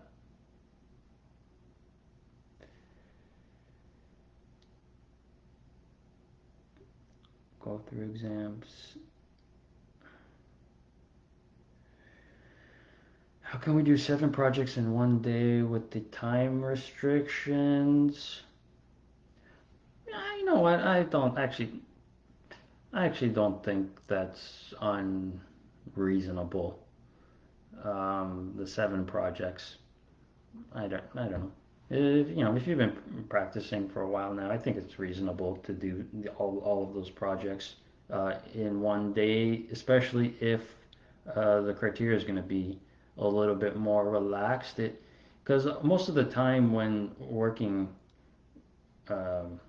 preparing for the skills is on the details, not the gross cutting. So if the criteria is a little bit more relaxed, it won't take as long to do the projects. So I don't think the 7 projects are going to be a big deal.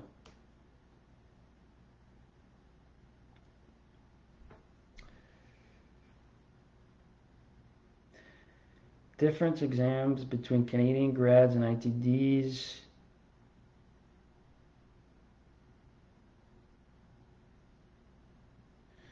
So for ITDs, there's the 3 equivalency exams. Fundamental knowledge, clinical judgment, and clinical skills. Canadian graduates don't have to do those. And for Canadian graduates, they just have to do the written and the ITDAOC exams. Written is a knowledge-based exam, and ITDAOC is a judgment-based exam. Why the certification exams are not sufficient to assess our competency? It's an interesting question. Can ask that of them. ACS, is that pass or fail? I don't know the answer to that question. I would assume there'd be some sort of breakdown, but we can ask.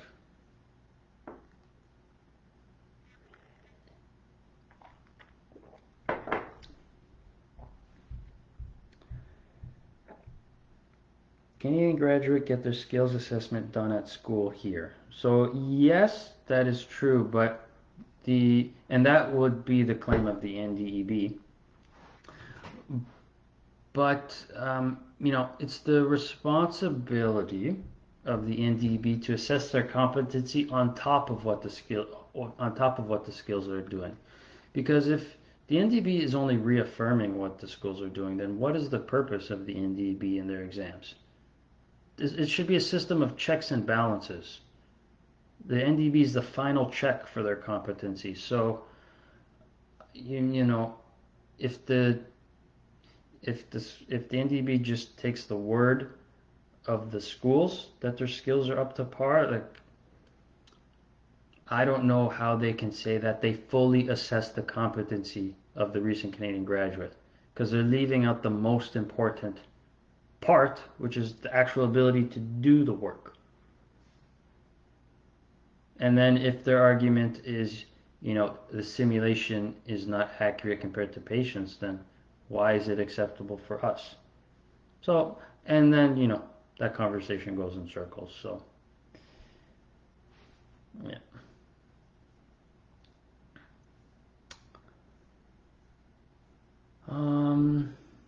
Do people have more questions? Because I think I got everything. I'm sorry that I didn't get the ones at the beginning. I think they cut off here when the internet cut out for a second. So I'm sorry I couldn't answer those. I'll see them once I log off, and maybe I'll do some written answers. But if write your questions if you have any. But if you don't, thank you for listening. It's over 2 hours now, so a lot of talking. I hope you appreciated this recap of the meeting. I hope you thought it was valuable. Um, I also hope you thought it was a productive discussion. I hope that you see that the NDEB, they're not bad people, that they are good people who have a tough job and they do their best to do their job. Um,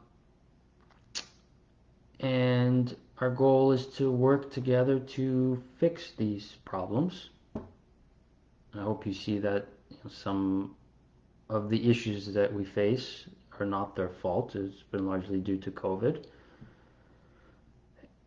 But some of the issues, especially when it comes to standard setting, there are real potential issues that need to be discussed and potentially be addressed. And, we need to work together to figure out a solution to those.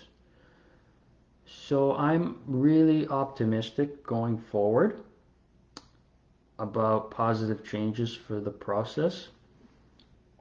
I am. So going forward, what do we need to do? When it comes to the organization, again, to show the legitimacy of the organization, in terms of the structure of the organization, there will be elections early next year to update the board of members. Um, Members of the organization will be able to vote on that. Membership is important, so go to ITDAOC.ca, click on the membership tab, sign up to become a member. It's important because one, you get a voting right on the board of members, and two, it shows that to the NDEB that we can provide this number to them, like this is how many people are members of ITDAOC. We could say at least we are getting our message out to this number of people. On top of that, we do our social media to kind of reach out to everyone, but membership is important because it's a guaranteed number that we can present.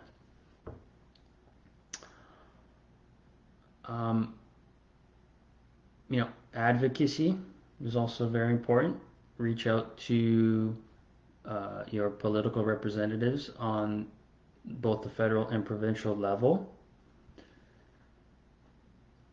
And social media, follow our social media accounts and like and share our content when you see it. Because, this issue is also bigger than just dentistry. It's also, we're trying to bring up the issue of foreign credential recognition for all internationally trained professionals. Besides us, I'm specifically thinking about the medical community who have a really hard time. We'd like to also work for a better process for them. But when it comes to dentistry, the door is open with the NDEB. They're listening to us. They're open to our suggestions. That's why I'm so positive. And the solutions are reasonable. Everything that was presented tonight is reasonable. We're not requesting that they hold exams every other week. We're not requesting that they pass everybody. We're not requesting that they give us exam material. Like, our requests are genuinely reasonable. That's why I'm optimistic. So we continue this discussion. We continue open lines of communication and try to keep it positive. With your communications with the NDEB going forward, Um, Try to, if you have to email them, if you have to call them, keep it positive. Um, Address your issue and as, with removing the emotion as much as possible. That's important. Um, yeah, that's kind of all I have to say. Um, so thank you everyone for watching. I appreciate it. I hope you all have a good night and look forward to the next time we get an opportunity to interact. So, bye everyone.